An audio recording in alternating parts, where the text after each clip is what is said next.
this is 1.5 inch wired ribbon. I always use wired ribbon.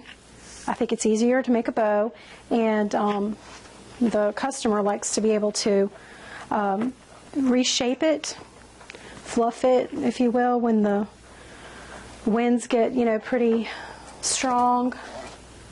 But this is a linen, and I love it. It's linen. It comes in all these different colors. It's okay for outdoors.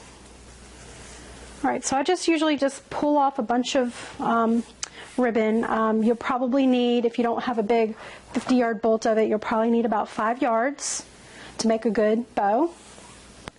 You're going to see that my bow technique, I've just used a little bit of, just a few loops. I don't do a lot of loops. It's more airy. I'll show you.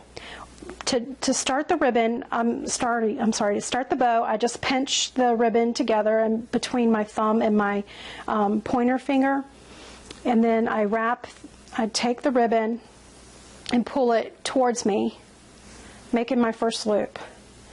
And for this size wreath, I think I'm going to do, the first loop is going to be about 4 inches. I think that's about maybe 4.5. So about 4 inches. Okay, so I've made my first loop and I've brought it forward. Now what I'm going to do, I didn't twist it or anything like that. And it would work both ways. This is actually two-sided ribbon, so it looks the same on one side as it does the other. But if you only had one-sided ribbon, this would still work, this method. So I've taken the ribbon and I've looped it towards me, and now I'm going to loop it back around, almost like making like a figure 8 if you look on the side. And I'm going to make the next loop, and it's going to be 4 inches. And I hold it, I pull it together, and you can see if it is the same length by pulling it forward. So that's what I've made so far, my first 2 loops, and it looks like a bow tie. And now I'm going to take the ribbon and I'm going to go back that way, making my next figure 8, but it's going to be about 1 inch to 1.5 inches, probably 1 inch, longer than the first loop of the bow tie. So I push that through my fingers and then pull it back down, back up, and I kind of eyeball it to see if it's about the same. And then I just kind of push the ribbon into my fingers. Now I'm going to start the next loop, and it's going to be the same length as the this loop back here that we've just did.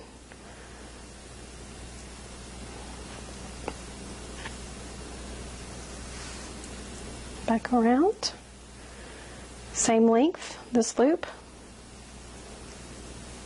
So at this point, I'm going to reposition and show you what I've got. So we've got our bow tie, and we've got our X. So we basically made an X behind the bow tie, if you can see it. So now what I'm going to do is I'm going to have a loop come in between the loops that make the X, and it's going to be 1 inch longer than the loops that make the X.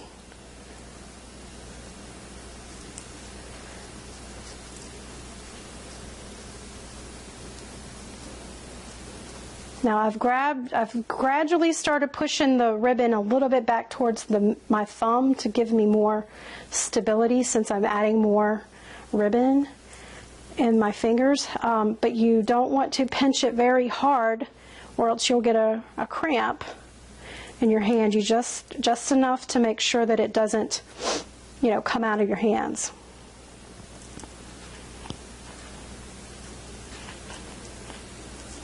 Okay, and so now I've got my bow tie, and then I've got an X, and then I've got a loop behind the X.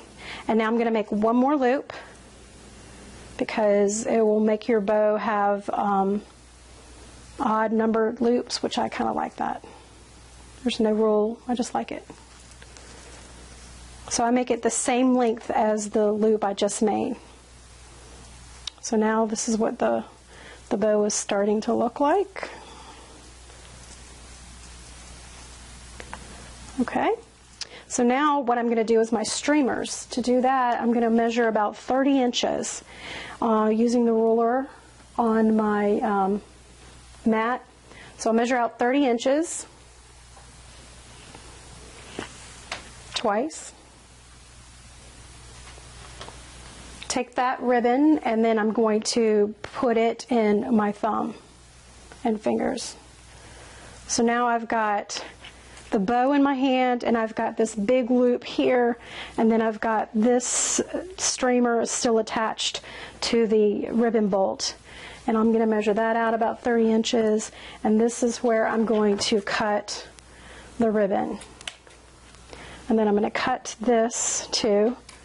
So now, as you can see, what I'm going to start, I'm going to have 3 streamers on this bow, and now I use a pipe cleaner.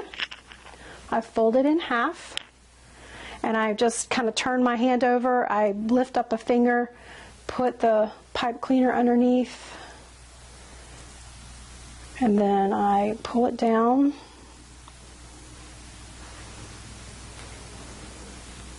And then here again I start, I haven't twisted anything, it's just still in my hand, but I want to make sure that the bow is even on the same, even on the sides. And I'm going to move I think the pipe cleaner got shifted a little bit. There we go. All right, so I pull it tight, and now I just kind of make my bow tie, and then I push the X back, and I fluff the bow, the loops, and I get the ribbon in the middle. So there we go. That's what it's starting to look like. All right, so then I turn it back over. And this is when I twist the pipe cleaner together. And I hold it tight, and then I twist the bow. I twist the bow, not the pipe cleaner. That's going to actually make it tighter. Hold the ribbons tighter, the loops tighter in place. All right.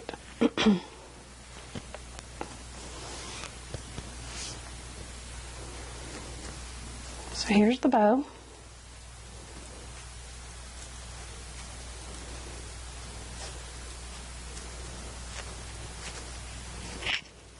And then to put it on the wreath, this is the pipe cleaner still long in the back of the bow, and that's what you're going to use to push through the grapevine wreath, and on the back of it you're going to tie it off.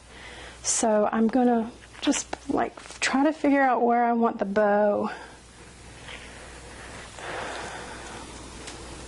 I think I'm going to put it right there.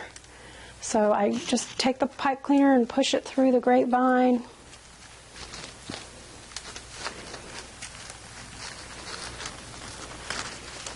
And it's coming out the back. Now I pull tight because you kind of want the bow to sink down a little bit. As you can see, this is kind of a more of an airy bow. It's not so stuffy with bunches of loops, and it's just more of a wilder looking.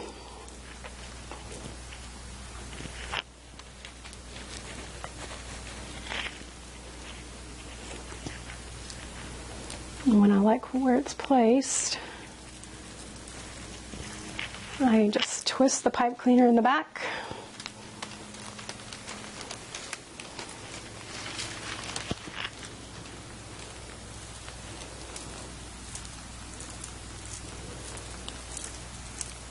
And this is, you see I use the brown pipe cleaner. It blends in really nice with the grapevine wreath. You probably can't even see it. Then I cut it short and just kind of push it back in the grapevine wreath. So hang that back up there. So there, we've got our, now we can cut these shorter when we need to, but right now I'm going to leave them long until I decide how I want to position the streamers. But so there's the bow.